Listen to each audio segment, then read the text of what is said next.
Buenos días, estimados amigos. Hace algunos días un joven me preguntó lo siguiente: si en la iglesia se enseña que el matrimonio es entre un hombre y una mujer, ¿cómo es posible que cristianos en el pasado hayan vivido la poligamia? Esta pregunta me pareció muy interesante, así que parte de la respuesta que le di la compartiré con ustedes en esta oportunidad. Antes que nada, debemos entender que la doctrina del matrimonio según el Evangelio incluye claramente tres personajes: un hombre, una mujer y el Señor.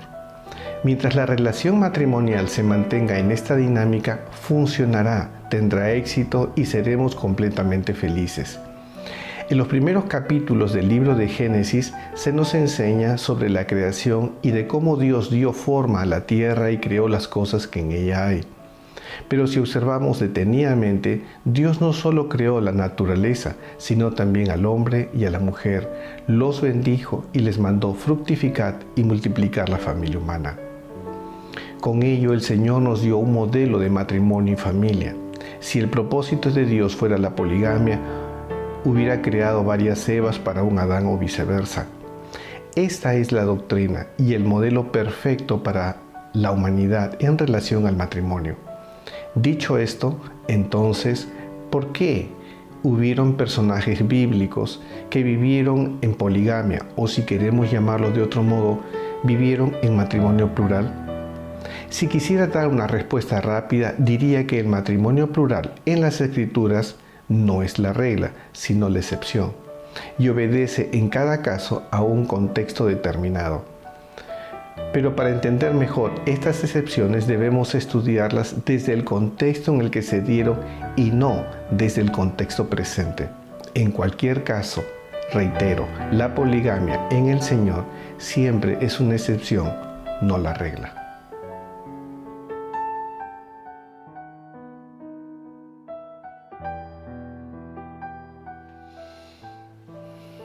Ahora quisiera repasar algunas de estas excepciones. Para comenzar, me gustaría remontarme al antiguo Israel. En ese tiempo, el profeta Moisés reglamentó la convivencia en poligamia, porque aunque esta práctica no era parte del plan de Dios, era una práctica muy extendida en el mundo antiguo. Y no solo eso, lo cierto es que estaba llena de abusos e injusticias. Reglamentarla era toda una necesidad. Veamos parte de este reglamento en Deuteronomio 21, 15 y 17. Si un hombre tuviera dos mujeres, la una amada y la otra aborrecida, y la amada y la aborrecida le hubieran dado hijos, y el hijo primogénito fuera de la aborrecida, en el día en que hiciese heredar a sus hijos lo que tuviere, no podrá dar el derecho de primogenitura al hijo de la amada con preferencia al hijo de la aborrecida, que es el primogénito. Mas el hijo de la aborrecida reconocerá como primogénito, para darle el doble de lo que le correspondiere a cada uno de los demás, porque él es el primogénito de su vigor, y suyo es el derecho de la primogenitura. Estos versículos nos enseñan que aunque el modelo de matrimonio en el Señor es entre un hombre y una mujer, en el pasado la práctica de la poligamia no solo estaba muy extendida, sino que el profeta Moisés tuvo que reglamentarla para hacerla lo más cercano posible al modelo divino, tomando en cuenta que de haber decidido erradicarla de manera inmediata hubiera sido muy difícil. Debido a esto, el profeta Moisés la reglamentó a fin de hacerla por lo menos más justa. Veamos otro ejemplo de ella en Éxodo 21, 10, 11. Si tomare para él otra mujer, no disminuirá su alimento, ni su vestido, ni el deber conyugal. Y si ninguna de estas tres cosas hiciere, ella saldrá de gracia sin dinero. En estos versículos vemos cómo, de acuerdo a la ley mosaica, la segunda esposa no debería recibir menos que la primera, y si no fuera así, no podría tomarla de esposa y ella quedaría libre. Puede que estas normas le puedan parecer injustas desde el contexto presente, donde la práctica usual en el matrimonio es el matrimonio monógamo. Pero recuerde, es una época y un contexto diferente. Ahora veamos otro ejemplo bíblico un poco más antiguo que Moisés. Hablo del patriarca Abraham. Como sabemos, él tuvo una esposa llamada Sara con la que tuvo a su hijo Isaac, pero también tuvo otros hijos con otras esposas. Veamos en Génesis 25, 1 y 6. Abraham tomó otra mujer cuyo nombre era Setura, la cual le dio a luz a Simram, Jobsán, Medán, Madián, Isbac y Súa. A los hijos de sus concubinas les dio regalos. Ahora, note lo que dijo Dios del patriarca Abraham en Génesis 22, 18. En tu simiente serán benditas todas las naciones de la tierra, por cuanto obedeciste mi voz. Si el matrimonio plural fuera condenado por Dios en cualquier contexto, alguien debería cambiar este versículo, porque es evidente que Dios lo bendice al patriarca a pesar de la poligamia. No quisiera redundar en ejemplos porque hay muchos en el Antiguo Testamento. Es así que tenemos a David, Salomón, Isaac, Jacob, Gedeón, Elcana, entre otros.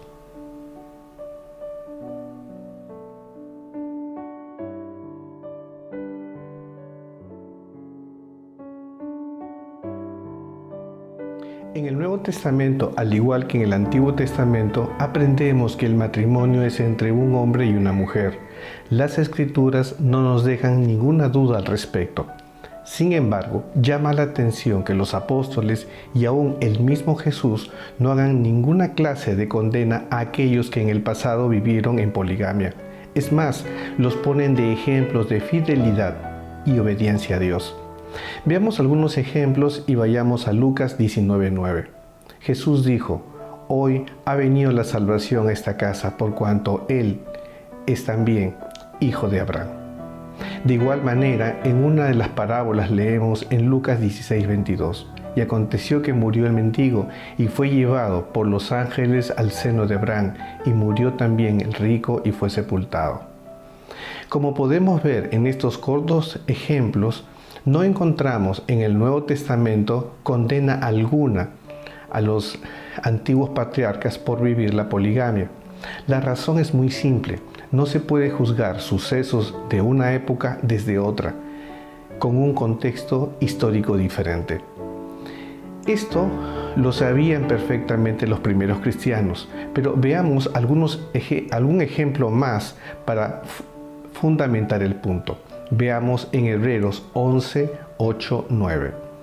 Por la fe, Abraham, siendo llamado, obedeció para salir al lugar que había de recibir como herencia, y salió sin saber a dónde iba. Por la fe habitó como extranjero en la tierra prometida, como en tierra ajena, morando en tiendas con Isaac y Jacob, coherederos de la misma promesa. Como podemos ver, en el Nuevo Testamento no solo no encontramos condena alguna a la poligamia vivida por los patriarcas, sino que estos son puestos como ejemplos de fidelidad y obediencia a Dios. Algunos afirman que quizás esto se debió a que seguramente Dios les perdonó la práctica del matrimonio plural. Pero lo cierto es que no encontramos en la Biblia ningún registro de algún patriarca en el Antiguo Testamento arrepentido, ni a Dios extendiéndoles algún perdón. Pero además de lo dicho, resulta interesante ver algunos versículos, como por ejemplo los requisitos para un obispo. Veamos en 2 Timoteo 3, 1, 2. Palabra fiel: si alguno anhela obispado, buena obra desea, pero es necesario que el obispo sea irreprensible, marido de una sola mujer, sobrio, prudente, decoroso, hospedador, apto para enseñar. En estos versículos llama la atención que para ser obispo se indica claramente que el obispo debía de ser marido de una sola mujer. La pregunta que yo haría es: ¿por qué la recomendación si todos los cristianos de la época debían de ser casados con una sola mujer? La respuesta es simple: no todos los primeros cristianos eran maridos de una sola mujer. Recuerden que los primeros conversos vinieron del pueblo judío y la poligamia era una costumbre muy difundida entre los judíos de esa época. Y aunque el Nuevo Testamento no hace mención de este hecho, razón por la cual algunos piensan que la práctica de la poligamia cayó en desuso durante la época de Jesús, existen sin embargo otras fuentes históricas muy válidas, como los registros de Flavio Josefo, quien, hablando de Herodes el Grande, dijo en Antigüedades de los Judíos, volumen 17, página 14, es costumbre nacional de los judíos tener varias mujeres al mismo tiempo. También tenemos como evidencia los registros del sacerdote y rabino Tarfón, quien vivió entre los años 70 a 135 después de Cristo y de quien se sabe se casó con 300 mujeres. También tenemos los registros del cristiano San Justino Mártir del siglo II, que acusaba a los judíos de tener 4 o 5 esposas y de que se casaban tantas veces como se les antojaba. Pero además existen otros registros que incluso detallan que en el año 212 después de Cristo se dio el edicto de Antonino de Caracalla, el cual otorgó derechos de ciudadanía romana a un gran número de judíos, y se consideró necesario tolerar la poligamia entre ellos, aunque era contrario al derecho romano. De hecho, el derecho romano en la época de Jesús no permitía más una relación matrimonial formal, pero sí era aceptada una relación formal matrimonial al mismo tiempo y en paralelo con una relación informal mediante el concubinato. Algunos ejemplos notables los tenemos en los propios emperadores, como lo fueron el caso de Augusto, Marco Aurelio y Vespasiano. Quizás por todo este contexto en el que tanto en el derecho judío como en el romano permitían distintas formas de poligamia, es que la nueva religión cristiana no se atrevió a hacer ninguna condena en contra de esta práctica, ni tampoco a los antiguos patriarcas. Aun cuando es evidente que la monogamia siempre ha sido la práctica ideal en el modelo divino para el matrimonio.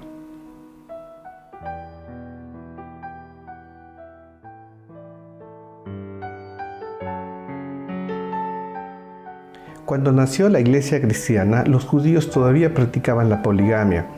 Pero, ¿qué hay de los primeros cristianos? Como hemos visto anteriormente, el derecho romano reconocía el concubinato como legal y semejante al matrimonio, aunque carente de los beneficios de sucesión, herencia, entre otros. Esta figura legal usualmente era usada por quienes no podían casarse, ya sea por razones económicas, pues el matrimonio requería de una dote, o ya sea por otras cuestiones sociales. Por ejemplo, cuando la clase social de ambos no era la misma, o en la práctica y de hecho, cuando uno de ellos era casado o cuando uno de ellos era un clérigo impedido de contraer matrimonio. Estas prácticas romanas muy difundidas influyeron en los nuevos cristianos, porque evidentemente la iglesia se desarrolló en el mundo romano. Y aunque les parezca mentira, muchos clérigos practicaron el concubinato, incluso algunos papas. Primero, porque en el inicio el celibato se consideró opcional. Los apóstoles eran en su mayoría casados. Pero desde la Edad Media, la Iglesia Católica exigió que los sacerdotes y obispos sean célibes. Y en un inicio el celibato no era entendido como abstinencia sexual, sino como no casado. Es así que incluso muchos papas tuvieron hijos y concubinas. Algunos ejemplos los tenemos en el Papa Juan X, que tuvo por lo menos 2 concubinas conocidas. Sus nombres fueron Teodora y Marosia. Ellas eran madre e hija. Otros papas que se saben tuvieron más de una concubina e hijos fueron el Papa Juan XI, el Papa Benedicto IX, el Papa Alejandro VI y muchos más. Estos son solo algunos ejemplos. Pero no fue sino hasta los concilios de 1052 y 1063 y en adelante que la Iglesia decreta la suspensión de la comunión a aquellos laicos que tenían una esposa y una concubina.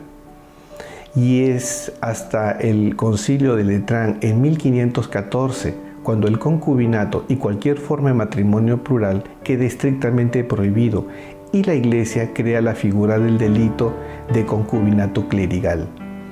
Entonces se pone mucho más estricto con las normas y las sanciones a todos los clérigos. Esto influyó obviamente en la conducta de los futuros papas. Veamos algunas de las conclusiones a las que llegaron, por ejemplo, en el Concilio de Segovia en 1325. Decimos que los clérigos deben vivir en continencia y castamente y que no haya ninguna mujer lego, ni mujeres amigas, ni ninguna mujer sospechosa o pariente sospechosa que viva con clero. Pero si su madre o hermana o tía, sobrina estuvieran sin sospecha, bien pueden morar con el clérigo. Pero a pesar de todo ello, y aún en la actualidad, los hechos en relación al tema han continuado en la Iglesia Católica. Un caso reciente es el del presidente de Paraguay, Fernando Lugo, quien reconoció en conferencia de prensa el 2009 haber tenido un hijo con la señorita Viviana Carrillo, mientras fue obispo de la provincia de San Pedro. Pero no solo eso, poco tiempo después se supo que el exobispo ha tenido hijos con Benigna Leguizamón y Diana Morán. No es mi propósito hablar mal de la Iglesia Católica, es solo recordar hechos históricos que deberíamos analizar dentro del contexto histórico que se dieron o que se dan. Mi abuela fue una católica devota y tengo amigas monjas que hacen una labor ejemplar en el servicio a personas en abandono de la tercera edad o a niños huérfanos también.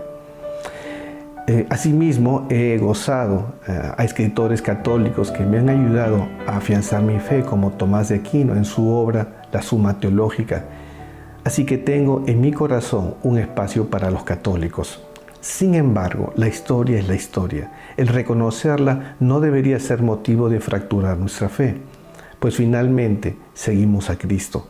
Los sucesos de quienes han dirigido las diversas denominaciones deben de ser motivo de estudio y análisis, solo eso.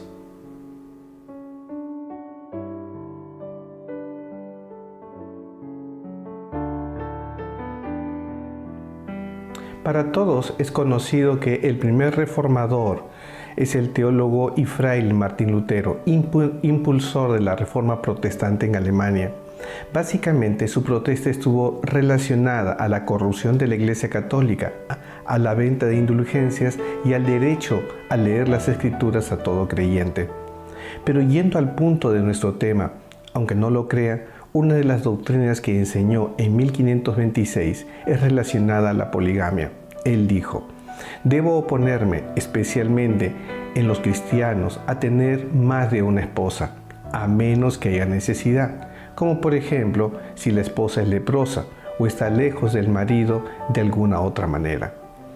Más adelante, Martín Lutero fue consultado para autorizar el matrimonio del príncipe Felipe de Hesse a tomar una segunda esposa.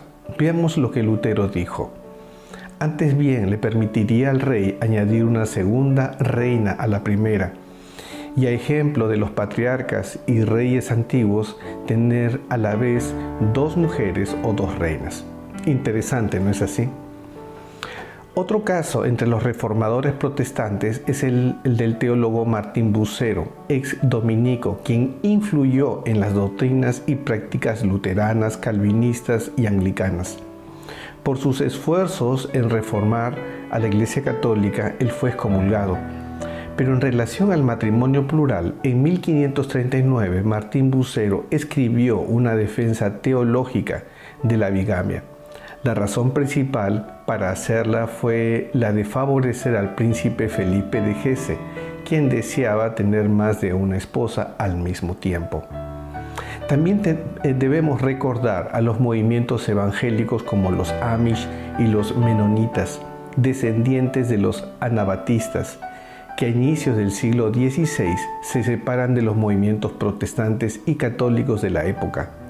Su principal diferencia es que no creían en el bautismo infantil, sino en el bautismo entre los adultos. Por eso se rebautizaban, de ahí su nombre, anabatistas. Ellos también creían en una nueva Jerusalén y que ésta sería en la ciudad de Münster, en Alemania. Encabezados por Juan de Leyden, quien se hizo rey de la ciudad, estos evangélicos promovieron y practicaron la poligamia. Otro caso es el de la Iglesia Anglicana de Inglaterra, cuyo fundador es el rey Enrique VIII. Dio inicio a la nueva iglesia en respuesta a la negativa del Papa en aceptar el divorcio de su primera esposa. Pero lo curioso es que mientras estaba casado con ella, la reina Catalina de Aragón mantenía relaciones de concubinato con Isabel Blount, la dama de compañía de la reina y de quien tuvo un hijo. Pero no solo eso, también tenía relaciones de concubinato con María Bolena, otra dama de compañía. Aunque de una manera discreta, el fundador de la iglesia anglicana practicó el matrimonio y el concubinato. Actos que la iglesia no condenó en ese momento, ni tampoco lo hizo mucho después. Pero volviendo al tema de la poligamia, la iglesia anglicana se pronunció acerca de la poligamia en la 12ª conferencia de Lambert celebrada en 1988. En la resolución 26 declaró: esta conferencia defiende la monogamia como el plan de Dios y como la relación ideal de amor entre marido y mujer. No obstante, recomienda que un polígamo que responda al Evangelio y desea unirse a la iglesia anglicana pueda ser bautizado y confirmado con sus esposas e hijos creyentes en las siguientes condiciones. Primero, que el polígamo prometa no volver a casarse mientras viva alguna de sus esposas en el momento de su conversión. Segundo, que el bautismo del polígamo sea aceptado por la comunidad anglicana local. Tercero, que el polígamo no se vea obligado a repudiar a ninguna de sus esposas a causa de las privaciones sociales que sufrirían en el futuro. Pero en el 2008, la conferencia de Lambert añade y señala que los polígamos de la iglesia, aunque pueden ser admitidos, no deberán asumir cargos de liderazgo. Como podemos ver, la doctrina y la práctica del matrimonio plural en diversas formas, ya sea mediante el matrimonio o el concubinato, no fue algo aislado. En realidad, fue más que eso en la Reforma evangélica y protestante.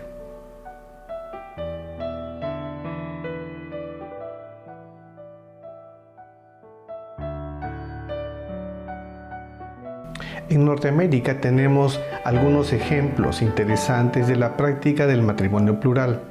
Uno de ellos es el de Jacob Cochran, que en 1818 organizó comunidades cristianas practicantes del matrimonio plural en el estado de Nueva York.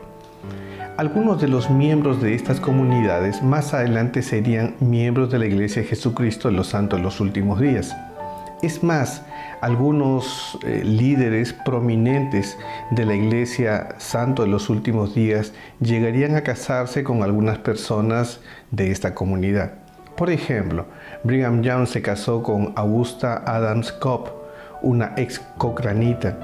Otro caso fue el de Orson Hyde y el hermano menor de José Smith, Samuel Smith.